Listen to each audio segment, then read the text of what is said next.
So our last section for this week is 4.3.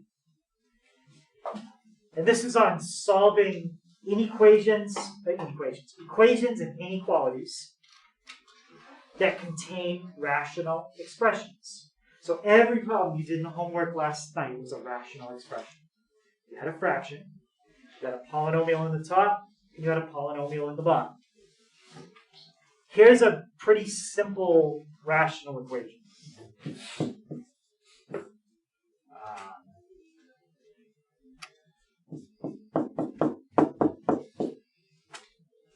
not going to solve that one, but I could. That's a rational equation.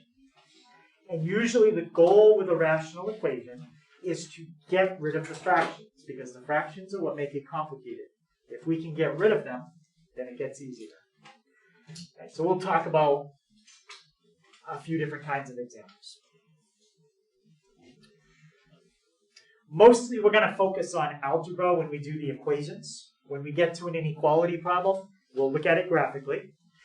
If we don't get to the inequality problem today, we might have to finish that tomorrow, because we spent about 45 minutes on homework, which is good, that's fine. But we may have to finish tomorrow a little bit.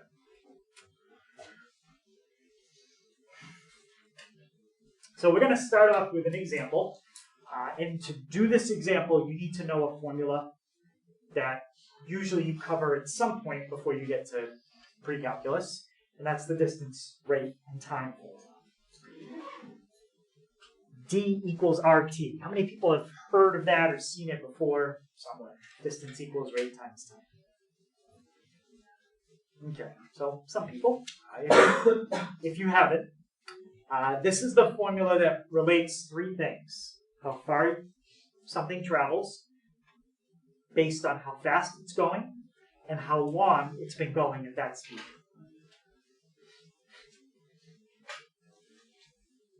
Excuse me. Thank you. So we're gonna need that one. All right. So in this problem, it's going to be about somebody going on a trip, and they're going to take two modes of transportation. First, they're going to drive to a train station. That's the first part of the trip. Then from there, they get on a train and finish their trip. So it says that Sue drove 30 miles to get to the train station. And then from there, got on the train and completed the rest of her trip. She went a total of 120 miles. Now, they don't tell us how fast the car was going or how fast the train was going. But they do give us this. On average, the train was 20 miles per hour faster than the car. So if the car was 40, the train was 60. But we don't know exactly what the train or the car comes out to. That's the problem. So they're going to ask us to figure out something based on that information.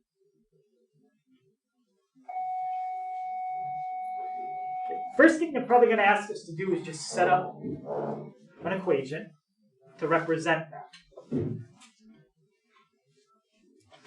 Once we set that up, we'll use it to do something.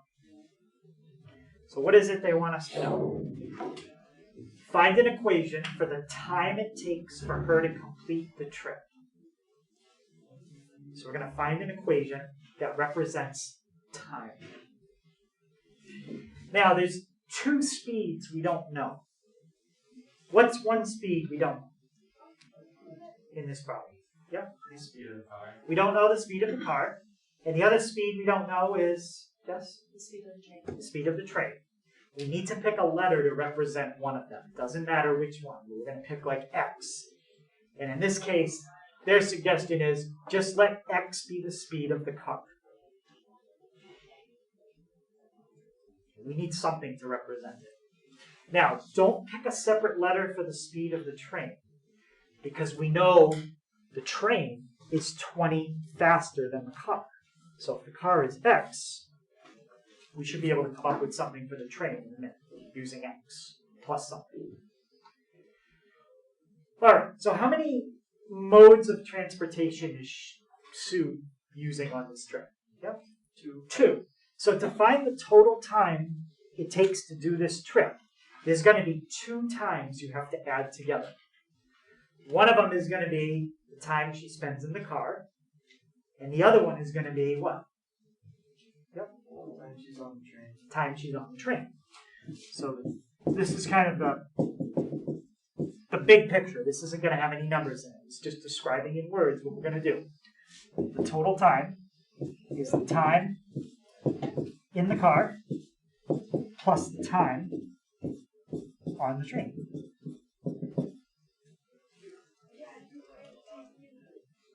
Whenever I do this problem, it's always kind of funny to me the way you use the word in and where you use the word on. Like, you wouldn't say like time on the car, but it's okay to say time on the train or time in the train. Either one of those kind of makes sense. But time on the car definitely doesn't make sense. But you're in both of them. You're inside them. So there's our total time. Time in the car plus the time on the train. Now, you have a formula that relates distance, rate, and time. We need it in terms of time. So how could we fix this formula so that time is the letter that's by itself and not D? Yeah? Distance divided by rate equals T. Yep. That's going to be the key.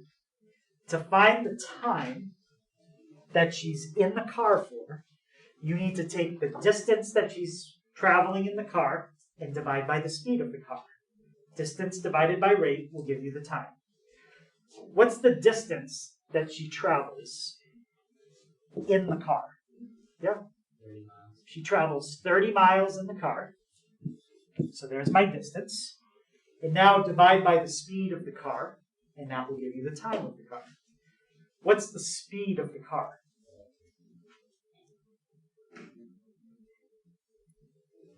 What? X. There's the time in the car. We don't know the speed, but if we do at some point, we can figure it out. Okay, now time on the train.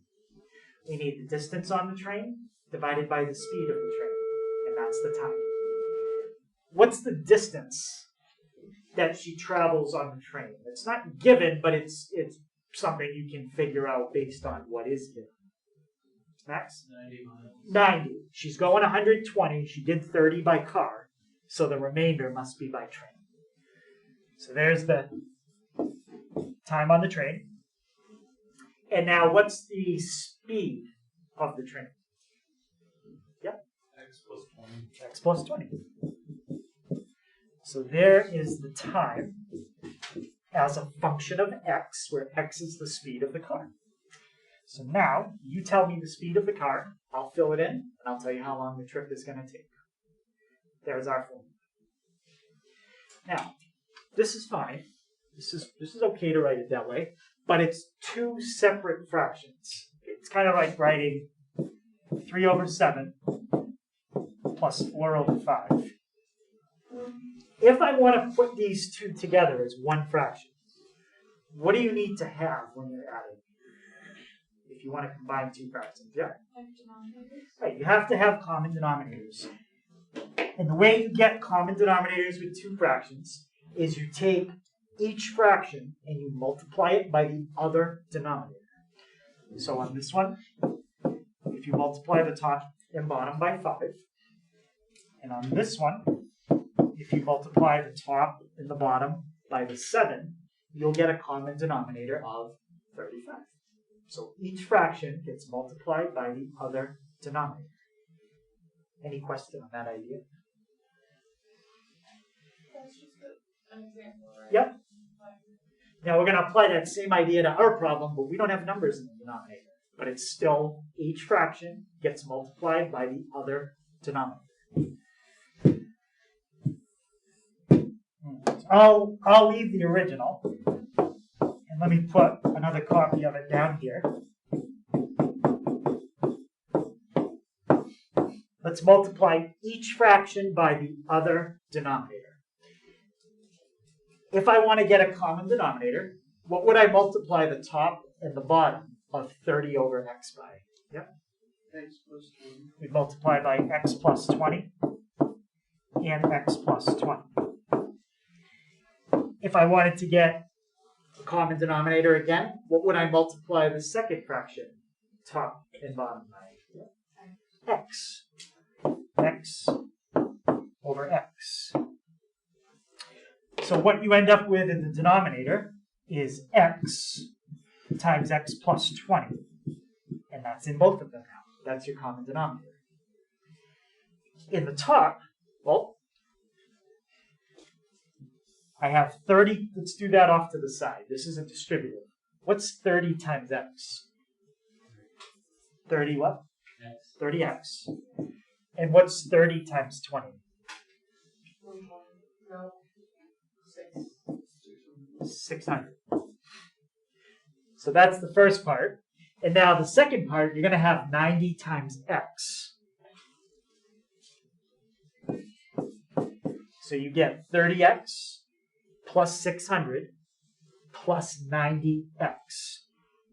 So what am I going to end up with in the top when it's all combined together? 120x plus 600. Yep. And there's a formula for the time on the total time on the train and the car combined together. But now it's all together as one fraction. You can distribute it out and say x squared plus 20x in the bottom. That'd be fine. But the point, we're going to do something with this. And what we're going to do is going to require it to all be together as one fraction. But both of these formulas are good. They're both correct. Wait, what happened to the second? Did that just become 90x? That's 90x combined with 30x. Yep.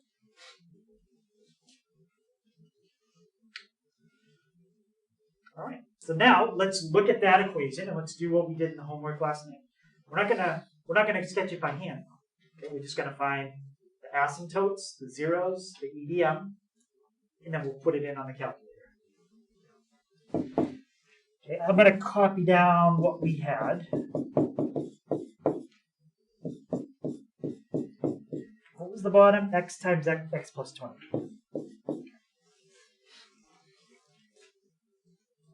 Okay, let's start with the vertical asymptotes. The vertical asymptotes are what would cause you to divide by the number 0. So look at the version that's all combined together. And does anybody see a number we could plug in for x? And if we did, we would divide by 0. Lauren? Negative 10? No. Yeah. If you plug in negative 10, you would have negative 10 times 10. So that would be 100. Yep. Negative 20. Negative 20. That's one vertical asymptote. Not saying negative 20 makes sense in this problem because x is speed. So what does negative 20 mean for speed? It doesn't mean anything. So negative 20 doesn't make sense in the word problem, but that's okay. They just said to find it, so we found it. What other thing would be a vertical asymptote? 0. Yep, x equals 0. Okay, so we've got that. Let's do the EDM.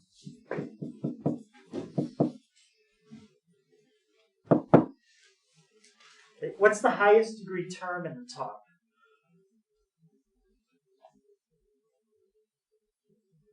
Right.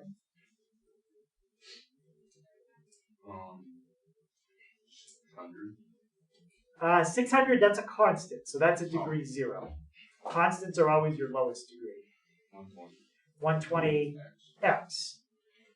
So we have 120x. What's your highest degree term in the bottom? Be careful. Yep. X to the second. X to the second. Because the highest degree term would be if you had it all FOILed out, what it would be. So that's x to the second.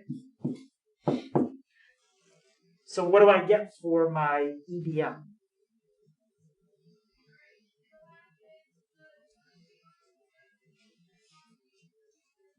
Lucas? Would it be 120 over X? It would be 120 over x. There's my EDM. This is the kind of EDM where you were left with a letter in the bottom. So what does that mean my horizontal asymptote is going to be? Yep. 0. As x gets bigger and bigger in that fraction, the fraction gets smaller and smaller, but never reaches 0. And horizontal always starts with what letter? Y. Okay, so we've got our vertical, we've got our horizontal. If you have a horizontal, you don't have to worry about a slant. Slants and horizontals can't happen together. So we've got the verticals, we've got the horizontals, we've got the EDM. What else do they want? Oh, the zeros. Well, that's where it's going to cross the x-axis. All right, we'll do that on the calculator. Okay, let's graph it. Wait, what was the horizontal asymptote? Y equals 0.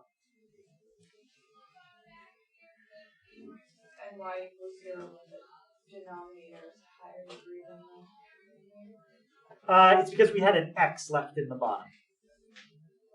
So what I'm going to do to type this in, I'm going to use the second version because for me that's less parentheses, it's less complicated to type it in. So it's 120x plus 600, and I'm going to distribute the bottom out, x squared plus 20x. To me, that's the simplest way to put it in without worrying about extra sets of parentheses. All right, let's set our window. Well, we know we have a vertical asymptote at -20, so let's go to at least -40. X max, well, x is the speed. We don't know the maximum speed she's going to drive. Let's just throw in 60. Y is the amount of time that the trip could take. Well, if she only drives, say, 1 mile an hour, this trip could take a long time. So I don't know the highest it could go. I'll put the trip up at 10 hours. 10 hours would be a long time for 120 miles. So that should be okay. And Y min, well, it's not going to take negative time. So don't worry about going below 0. Let's hit graph. Oh, I might have to go below 0. We do have to go below 0, not because of the word problem, because negative time wouldn't make sense, but they do want to know where I cross the x-axis, even if it doesn't have any meaning in this problem. I can kind of see where it's going to hit, but I don't think I can calculate it unless I look below. So I got to set this maybe to let's just try -20.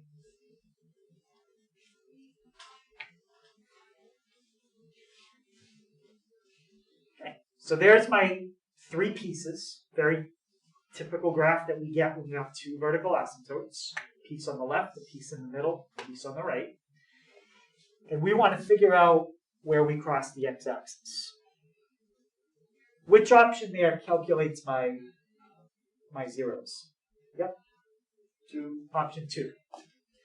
So we're going to pick a point somewhere to the left, pick a point to the right, and do your guess. Okay. So what is the 0 of this graph?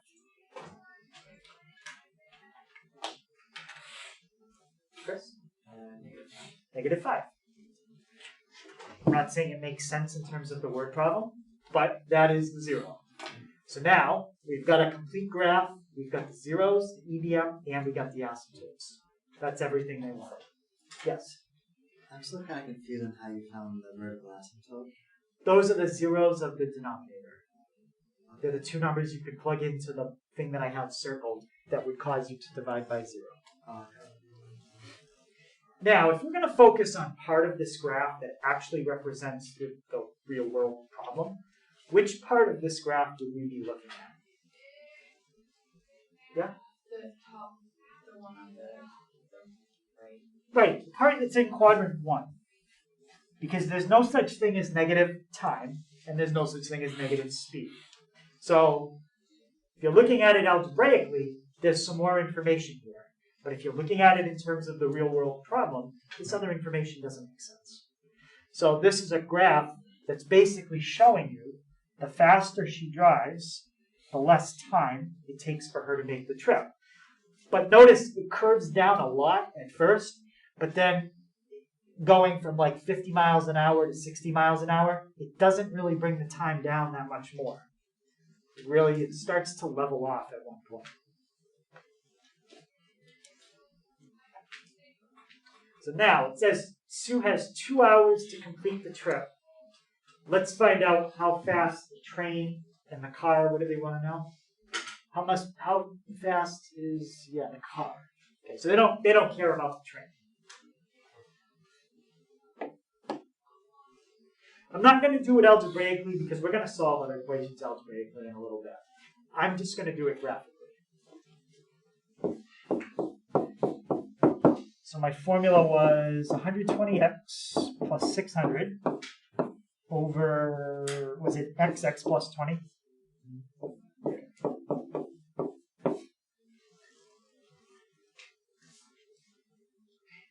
And what does x represent in this problem again? What? It's the speed, right? So the number that they're giving you, 2 hours, is that a speed? No. So where is the 2 hours going to get plugged in? It's not being plugged in for x. That's the speed. That's what we're solving for. Yeah? The left side of the equation. Right. You're going to take the 2, and you're going to fill that in right there. So I'm going to put in a 2. And what am I basically looking for at this point? Decker? Intersection. I'm looking for the intersection. Now, I don't care if it intersects in the negative x part. Negative speed doesn't make sense. So at this point, we want to focus on the part that pertains to our problem. Set the x min at 0. And set the y min at 0. I think the rest of it is fine. So there's the time it takes for her to do the trip. Notice it's decreasing the faster she goes. And yeah, we got it. So if you didn't see the intersection, you just have to go further to the right until you see it. Second, calc intersection. There's only one intersection point on the screen, so you can just hit enter 3 times. All right. So what is the speed of the car? Based on what we have there. There's 2 numbers there. We got to make sure we know which one we should be looking at. Yeah. 46.5. Yeah. It's about 46.5 or 46.46 miles per hour. So what is the question? Find the speed of the car. About 46.46. What numbers did you plug into your graph to get that? So the original equation that I already had in there, Yep. and then the 2. Yep. Because that's the horizontal. No. It's a horizontal line at 2. How did you Because- determine the 2 then? Because of 2 hours. Right? Okay, yeah. If it's at 3, I'd put in a 3. Yeah, it's just how many hours. What if on the graph, what if you need to have an x value? Because all of the graph numbers are y equals. You go up to the top left corner where it says x equal, enter, and now you're working with x equals. I don't think you're going to have to normally do that. The only time you'd have to do that is if I said to you, she drove 50 miles an hour. How long did it take her to do the trip? And for that, you just plug in 50 for x and tell me what you get. Oh, I mean, like, what if you had to plot like a vertical? Oh, a vertical? You can't. Oh, okay. You can't draw a vertical line on that calculator. You can. At least I did on the homework. On the homework? Yeah. So there might be an app or something you can add, but like for my calculator, I can't change these y's to x's. Yeah, on mine, I can go to the top left corner and then plot for x equals. Yeah, mine didn't have that. Yeah, mine don't have that. So if you're using one of mine, you'll never have to draw a vertical asymptote. I think I just made it do that. You plot one, maybe? Plot one is if you want to do a scatter plot. So that's like if you want to draw something like this, and like make like a line graph out of it.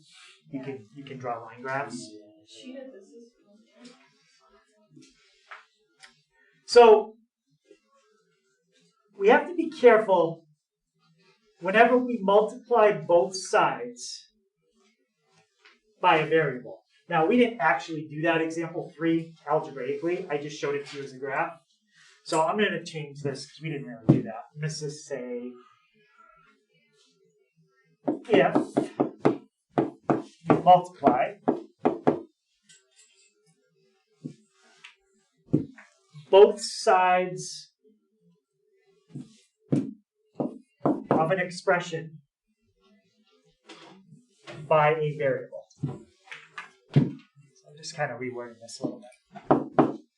So if you multiply both sides of an expression by a variable, comma, this may result in an extra answer to the problem that shouldn't be there. It's not that you did anything wrong.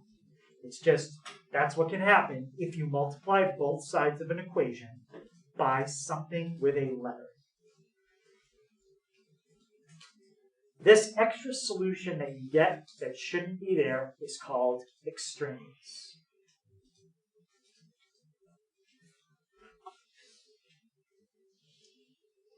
So it's a solution that basically you created through the process of solving the problem that should not have happened. There's no way around it. It will just happen sometimes. The only way that you know if you created a solution that shouldn't be there is you need to check your answer. Plug it back in and see if it works. What will usually happen when it doesn't work is it will cause you to divide by 0. That's what will usually happen.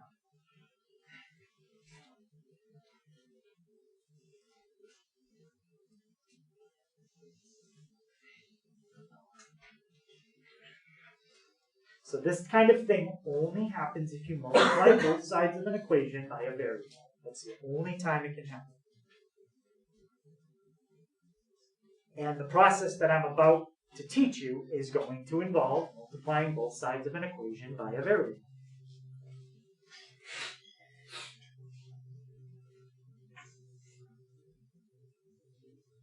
So let's make sure we check our answer.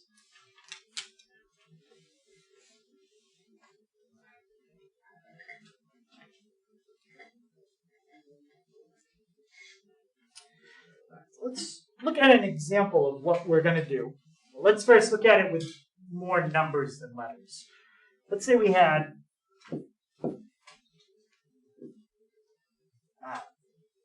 2/3 x minus 4/5 equals 1/15.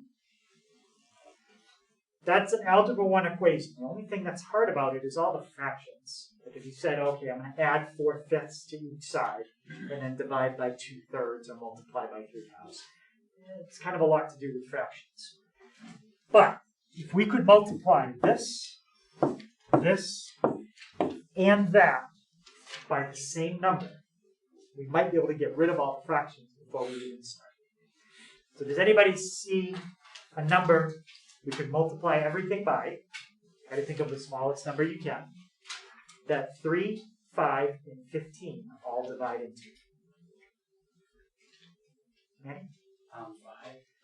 5. 3 doesn't go into 5. Oh.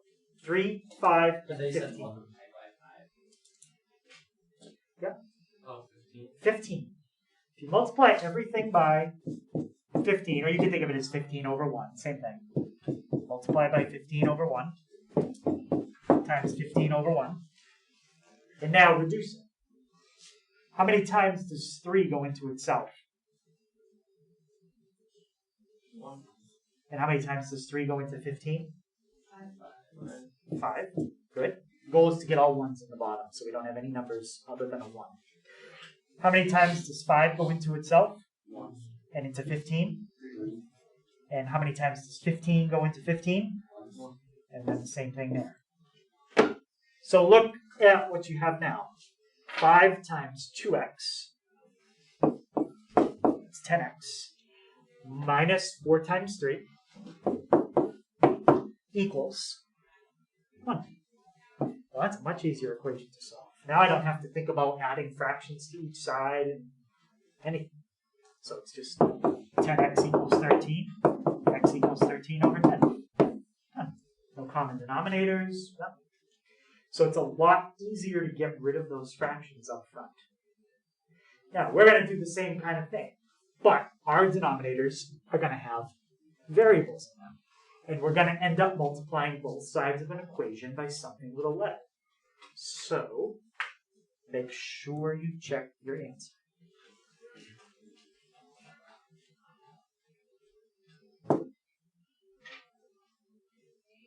So 15 in that last problem, that's what you call the LCD. That was the least common denominator of 3 and 5. Or least common multiple. It's kind of the same idea. Usually what's going to end up happening is you're going to end up multiplying everything by the product of these two numbers, 3 times 5. And this number will always be that number times that number. If I made that number like a 16, and now it's more complicated. But as long as that number is the product of the other two denominators, you can do it just like we did this one. Okay, so there's our problem. Let's factor the right-hand side and see, is this the product of the other two denominators? If it is, we can do this problem just like we did the last one. Okay. If I try to factor that, what would be my first two letters in each set of parentheses? Yep. Okay. And my signs would be, what kind of signs do I need?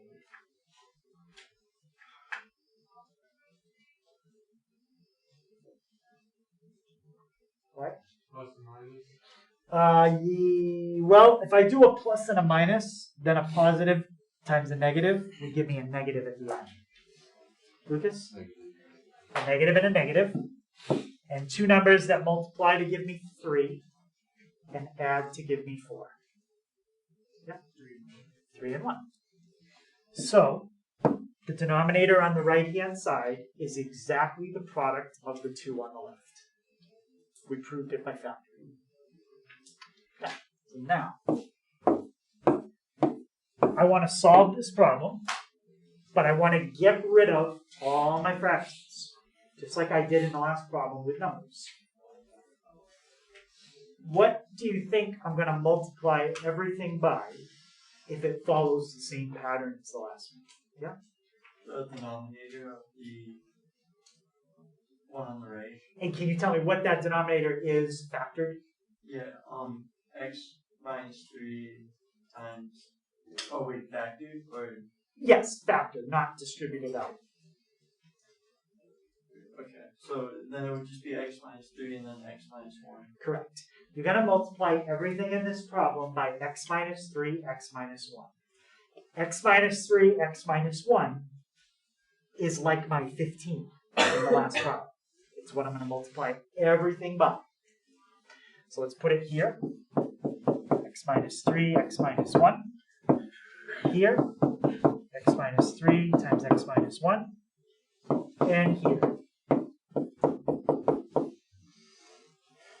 What I'm really doing, I just don't have enough space to write it nicely, is this is what the first fraction would look like. If you want to rewrite it all nicely, that's what you're doing in the first fraction. I'm just squeezing in the x minus 3, x minus 1.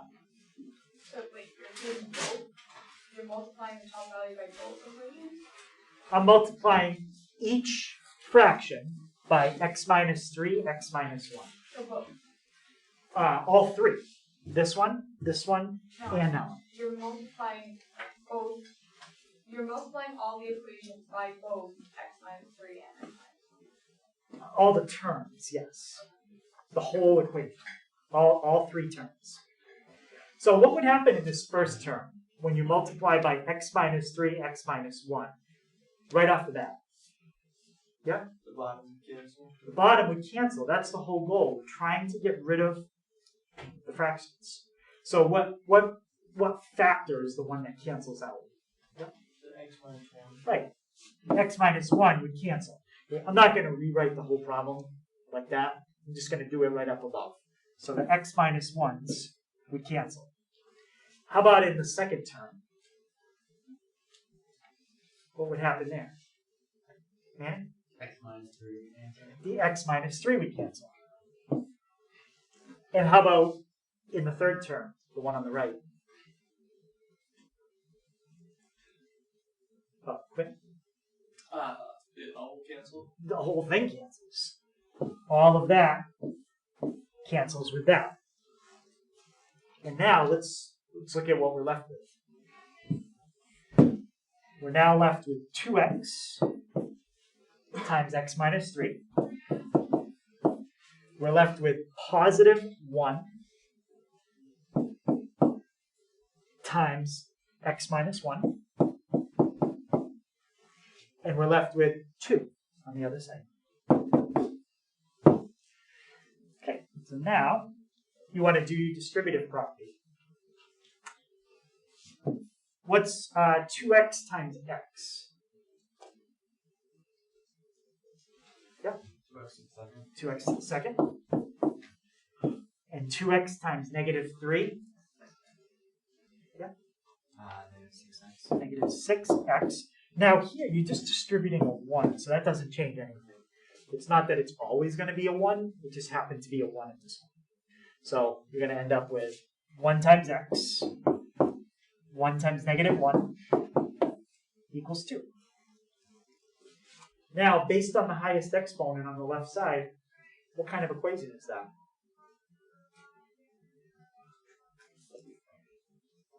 Yeah, it's a quadratic. Every one of these problems usually ends up being a quadratic equation. So when we want to solve a quadratic, what do we get it equal to? Yep. We want to get it equal to 0. If you have some like terms, I would combine those first. Negative 6x and 1x. That gives me negative 5x. And how would I put the 2 on the other side?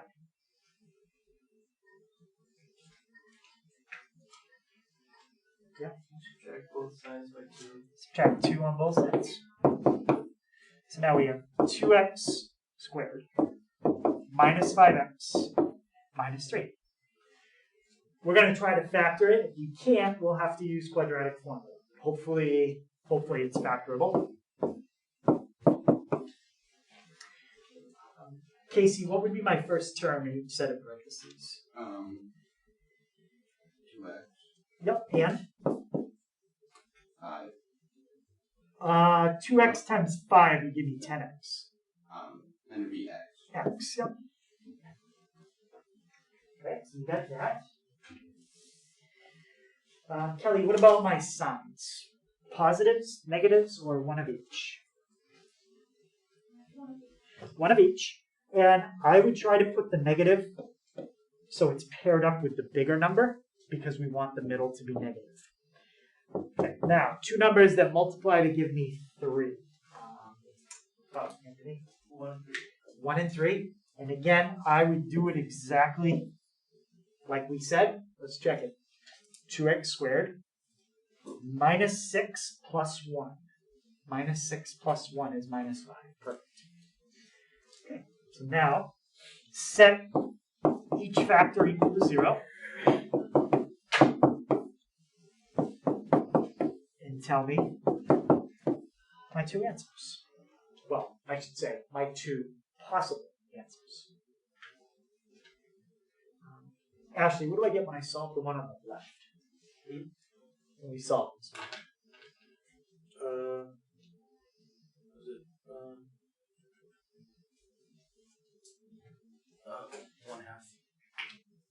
1/2? let's see, 2 times a half Negative is 1/2, 1. sorry. Yeah, negative a half. So negative 1/2. And what about Alba when I solve the one on the right? Positive 3. Positive 3. So now go back up to the original problem and make sure you can plug those back in without a problem. Let's check 3. What happens if I plug 3 back into that original equation?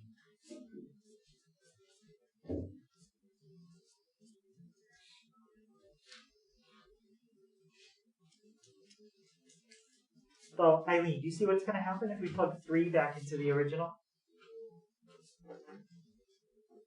Well, look at the denominators.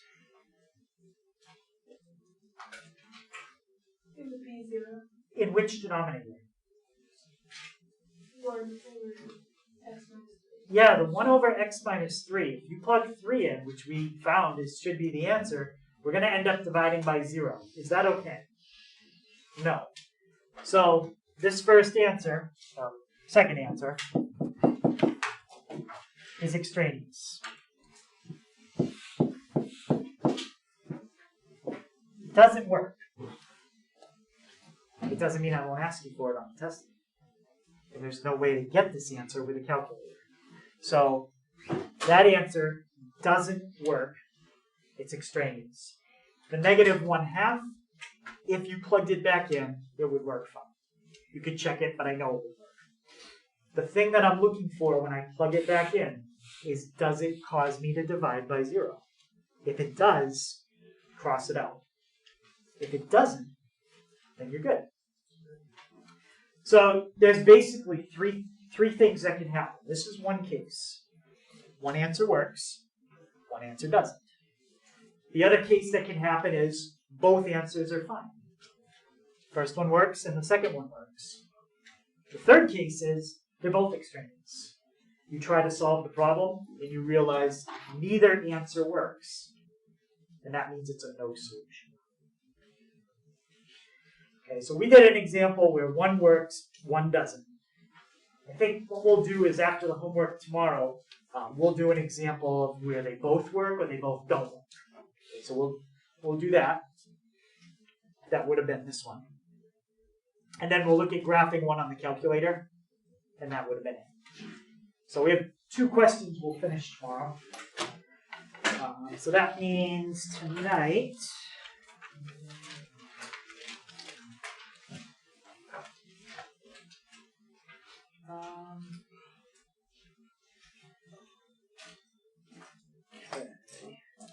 so we're going to skip 13 for tonight. We can get to that.